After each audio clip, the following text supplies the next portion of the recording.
नमस्कार। एक बार फिर से आप सभी का बहुत बहुत स्वागत है परीक्षा वर्ल्ड के इस यूट्यूब चैनल में। दोस्तों, उत्तर प्रदेश पुलिस भर्ती परीक्षा 2023 के लिए जो हम प्रीवियस ईयर प्रश्नों की सीरीज चला रहे हैं, इसमें हम साल 2020 के जीएस के प्रश्नों को कवर कर रहे थे। तो साल 2020 में जो आपका यूपी पुलिस का एग्ज़ाम हुआ था, उसमें शिफ्ट 1 में जो भी जीएस के प्रश्न पूछे गए थे उनको मैंने कंप्लीट करवा दिया था।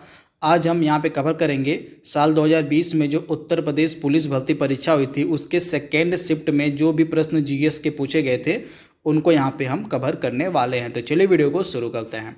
पहला प्रश्न आपके स्क्रीन पर है। भारत में जैन मान्यता के अनुसार एक तीर्थ के संस्थापक के रूप में परिभाषित किया गया है। तो आपको बताना है कि जैन धर्म के 24 तीर्थंकरों में से पहले कौन थे। यानी कि आपसे पूछा क्या गया है कि जैन धर्म के पहले तीर्थंकर कौन थे। तो राइट आंसर क्या हो जाएगा? ऋषभ देव। यानी कि ऑप्शन आपका सी यहाँ पे बिल्कुल सही हो जाएगा। ऋषभ देव इस प्रकार से शुद्ध लिखाता है, ऋषभ देव। तो ऋषभ देव जो थे ये जैन धर्म के पहले तीर्थंकर माने जाते हैं, तो इनके बारे में आपको याद रखना है।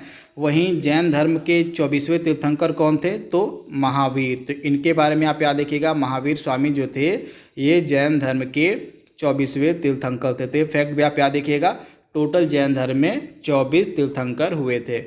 अगला प्रश्न आपके स्क्रीन पर है।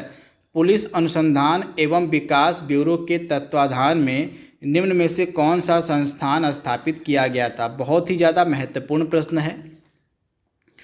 तो राइट आंसर आपका क्या हो जाएगा? केंद्रीय पुलिस प्रशिक्षण अकादमी। इसके बारे में आपको याद रखना है। पुलिस अनुसंधान एवं विकास ब्यूरो के तत्वाधान में केंद्रीय पुलिस प्रशिक्षण अकादमी की स्थापना जो है भोपाल में की गई थी। कहाँ पर? तो भोपाल में। तो राइट आंसर क्या हो जाएगा? ऑप्शन आपका बी यहाँ पे 100% सही हो जाएगा। अगला प्रश्न आपके स्क्रीन पर है। इरिडियम परत की खोज किसने की और इसके लिए उसे नोबेल पुरस्कार भी दिया गया? तो राइट आंसर आपका क्या हो जाएगा? Luis Alvares. इसके बारे में आपको याद रखना है।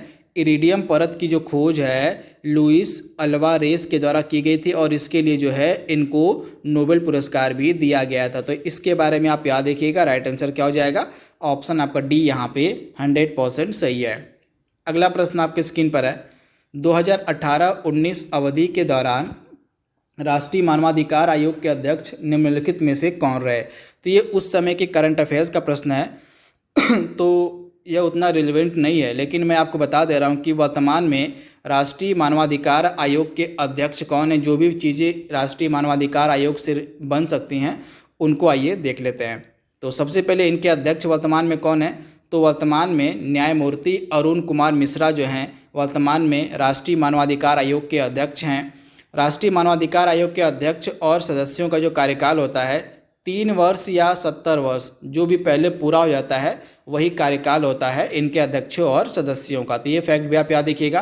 तथा इसके अध्यक्ष व सदस्यों की जो नियुक्ति है राष्ट्रपति द्वारा एक गठित समिति की सिफारिश पर की जाती है। तो ये सारे फैक्ट आप याद रखिएगा। यहाँ पे हम किसकी बात कर रहे हैं? तो राष्ट्रीय मानवाधिकार आयोग की बात कर रहे हैं। तो चाहे तो इसका आप स्क्रीनशॉट भी ले सकते हैं। पहला प्रश्न। अगला प्रश्न आपके स्क्रीन पर है। निम्नलिखित में से कौन सा बाल गंगाधर तिलक द्वारा किया गया एक साहित्यिक कार्य है? बाल गंगाधर तिलक के द्वारा किया गया इसमें से कौन सा एक साहित्यिक कार्य है, उसकी आपको पहचान करनी है। तो आप याद रखिएगा, द ओरायन, इसकी जो रचना है यह की गई थी बाल गंगाधर तिलक के द्वारा। तो इसके बारे में आप याद रखिएगा। ऑप्शन आपका यहाँ पे जो बी है बिल्कुल सही हो जाएगा, द ओरायन। यह जो साहित्यिक कार्य है इसकी जो रचना है यह की गई थी बाल गंगाधर तिलक के द्वारा। तथा यंग इंडिया की रचना किसने की थी? यंग इंडिया के लेखक कौन है? तो महात्मा गांधी हैं। तो ये फैक्ट भी आप याद रखिएगा। वहीं the call to young India यह किसने लिखा है? तो the call to young India इसको लिखा गया है लाला लाजपत राय के द्वारा। तो ये फैक्ट भी आप याद रखिएगा। वहीं बाल गंगाधर तिलक की मृत्यु कब हुई थी? कई बार एग्जाम में पूछा गया है। तो जिस दिन 1 अगस्त 1920 को जब आपका असहयोग आंदोलन शुरू होता है, ठीक उसी दिन जो है बाल गंगाधर तिलक की मृत्यु भी हो जाती है। तो ये फैक्ट भी आप याद रख सकते हैं। अगला प्रश्न आपके स्क्रीन पर है। भारत में स्वतंत्रता के बाद कितनी बार नोटबंदी हुई है? हमको आज़ादी मिलने के बाद अभी तक कितनी बार नोटबंदी की गई है? तो आप याद रखिएगा, अभी तक जो है 2 बार नोटबंदी हुई है। तो ऑप्शन आपका यहाँ पे जो बी वाला है बिल्कुल सही हो जाएगा। इसके बारे में आपको याद रखना है, इम्पॉर्टेंट है। एक नोटबंदी आपकी 1978 में हुई थी और दूसरी वाली जो नोटबंदी है हाल ही में 8 नवंबर 2016 को हुई। तो सेकेंड वाली जो नोटबंदी आपकी है कब हुई थी? 8 नवंबर 2016 को। किसके कार्यकाल में? तो प्रधानमंत्री नरेंद्र मोदी के कार्यकाल में दूसरी वाली नोटबंदी हुई थी। अगला प्रश्न आपके स्क्रीन पर है, निम्न में से किस पूर्व प्रधानमंत्री द्वारा डिस्कवरी ऑफ इंडिया पुस्तक लिखी गई है? तो डिस्कवरी ऑफ इंडिया पुस्तक को किसने लिखा है? तो हमारे देश के पहले प्रधानमंत्री पंडित जवाहरलाल नेहरू के द्वारा यह पुस्तक लिखी गई थी। तो इसके बारे में आप याद रखिएगा। तो राइट आंसर क्या हो जाएगा? पंडित जवाहरलाल नेहरू के द्वारा। तो ऑप्शन आपका डी यहाँ पे 100% सही है। अगला प्रश्न आपके स्क्रीन पर है, निम्नलिखित में से कौन सा विटामिन B6 का दूसरा नाम है? तो विटामिन जो आपका B6 होता है इसका दूसरा नाम क्या होता है? तो इसका दूसरा नाम होता है पायरिडॉक्सिन। तो आप याद रखिएगा, विटामिन B6 का दूसरा नाम होता है पायरिडॉक्सिन, यानी कि ऑप्शन आपका सी यहाँ पे बिल्कुल सही हो जाएगा। वहीं विटामिन B1 को हम बोलते हैं थायमीन, इसे भी आप याद कर लीजिएगा। वहीं विटामिन आपका जो B3 होता है उसको हम नियासिन बोलते हैं। विटामिन B3 को जो है नियासिन कहा जाता है। वहीं विटामिन आपका जो B6 होता है उसको हम पायरिडॉक्सिन कहते हैं। वहीं राइबोफ्लेविन किसको हम बोलते हैं? तो आपका जो विटामिन B2 होता है, विटामिन B2 को हम राइबोफ्लेविन के नाम से जानते हैं। तो ये फैक्ट आप याद रखिएगा। अगला प्रश्न आपके स्क्रीन पर है, आंतरिक सुरक्षा विभाग किस मंत्रालय के अंतर्गत कार्य करता है?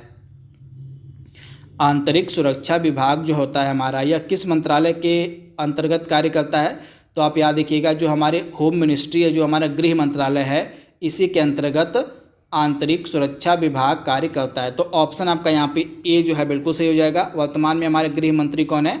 तो अमित शाह हमारे वर्तमान में गृह मंत्री हैं। अगला प्रश्न आपके स्क्रीन पर है, आपको सूची 1 को सूची 2 से सुमेलित करना है कि यह जो इमारतें हैं इनको किसके द्वारा बनवाया गया है, यही चीज़ यहाँ पे पूछी गई है। तो लाल किला का निर्माण किसके द्वारा किया गया था? तो लाल किला का निर्माण आपका शाहजहाँ हो जाएगा, यानी कि ए का आपका 2 हो जाएगा।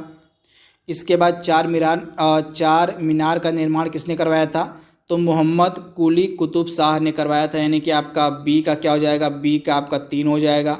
तो इस प्रकार से सी का आपका क्या हो जाएगा? तो सी का आपका हो जाएगा 1, यानी कि लाल बाग का जो निर्माण है हैदर अली ने करवाया था। तो आप याद कर लीजिएगा, लाल किला का निर्माण शाहजहाँ ने करवाया था, चार मीनार का निर्माण मोहम्मद कुली कुतुब शाह ने करवाया था, वहीं लाल बाग का जो निर्माण है हैदर अली के द्वारा करवाया गया था। तो ये फैक्ट आप याद रख सकते हैं।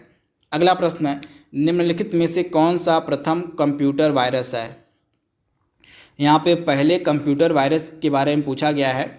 तो राइट आंसर क्या हो जाएगा? क्रीपर। आप याद देखिए, क्रीपर जो था यह पहला कंप्यूटर वायरस था, यानी कि ऑप्शन आपका डी यहाँ पे बिल्कुल सही हो जाएगा। ये सही प्रश्न आपके 2020 की जो उत्तर प्रदेश पुलिस भर्ती परीक्षा हुई थी उसमें सेकेंड शिफ्ट में ये जीएस के सभी प्रश्न पूछे गए थे। तो आप याद रखिएगा, फर्स्ट शिफ्ट में जो भी जीएस के प्रश्न आपके पूछे गए थे उनको मैंने ऑलरेडी अपलोड कर दिया है। तो पहला वाला वीडियो अगर आपने नहीं देखा तो उनको आप जाके जरूर देख लीजिएगा।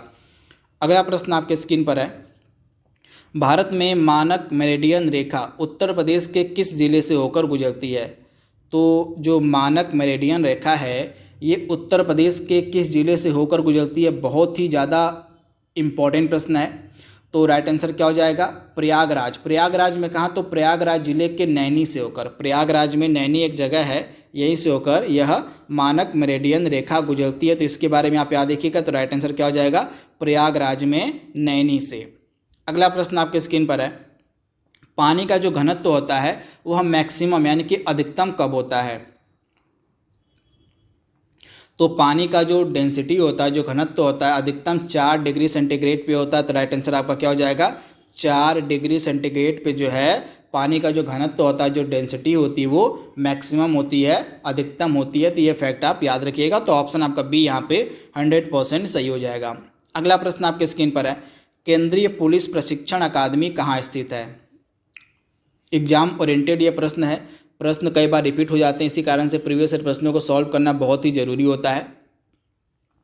तो आप याद रखिएगा, केंद्रीय पुलिस प्रशिक्षण अकादमी आपको मिलेगी भोपाल में। तो राइट आंसर क्या हो जाएगा? ऑप्शन आपका यहाँ पे जो सी वाला है बिल्कुल सही हो जाएगा, भोपाल में। अगला प्रश्न आपके स्क्रीन पर है, निम्नलिखित में से कौन सी वेबसाइट 3 आयामी तरीके से किसी विशिष्ट जगह को व्यू और रिव्यू करने में मदद करती है? तो यहाँ पे 3 डायमेंशन की बात हो रही है, तो राइट आंसर आपका क्या हो जाएगा, गूगल अर्थ। गूगल अर्थ के माध्यम से आप किसी भी स्पेसिफिक प्लेस को, किसी भी विशिष्ट जगह को व्यू और रिव्यू कर सकते हैं 3D के माध्यम से, 3 डायमेंशन के माध्यम से। तो इसके बारे में आप याद रखिएगा, तो गूगल अर्थ आपका राइट आंसर हो जाएगा। अगला प्रश्न है, GST की यहाँ पे बात हो रही है, यहाँ पे गुड्स एंड सर्विस टैक्स की बात हो रही है।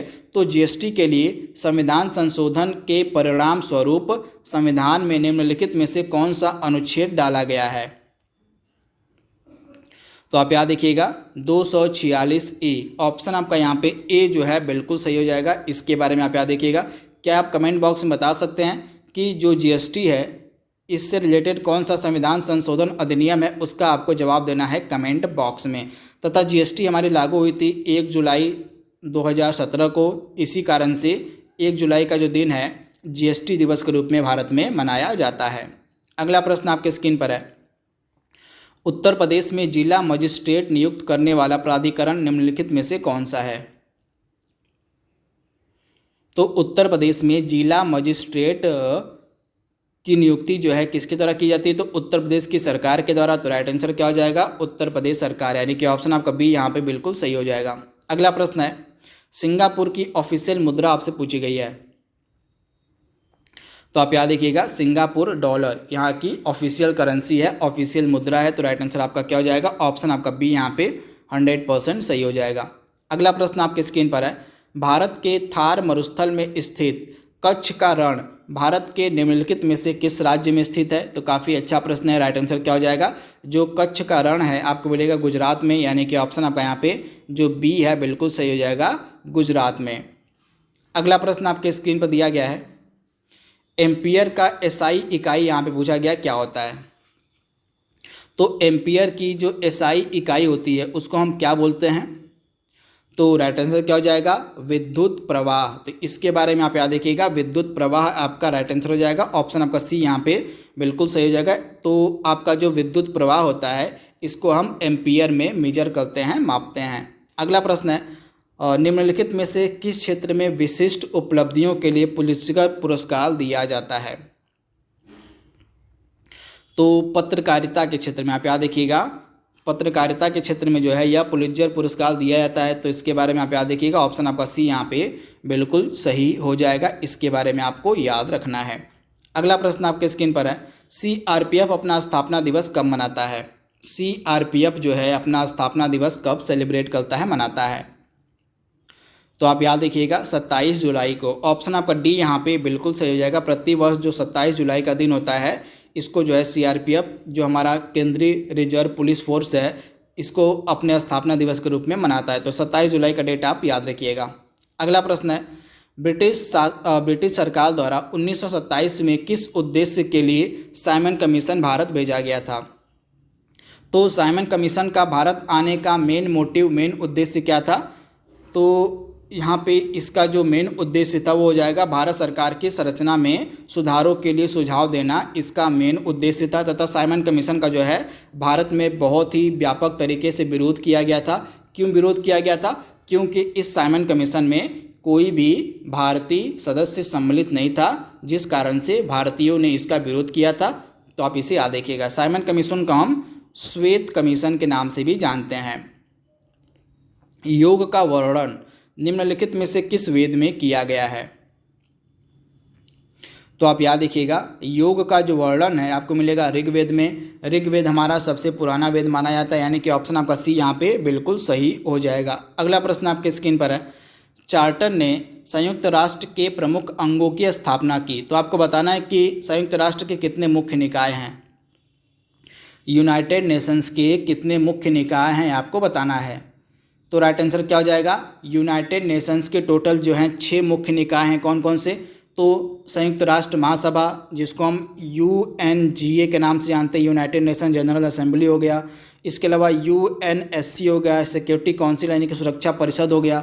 इसके अलावा संयुक्त राष्ट्र आर्थिक एवं सामाजिक परिषद हो गया। इसके अलावा संयुक्त राष्ट्र न्यास परिषद हो गया।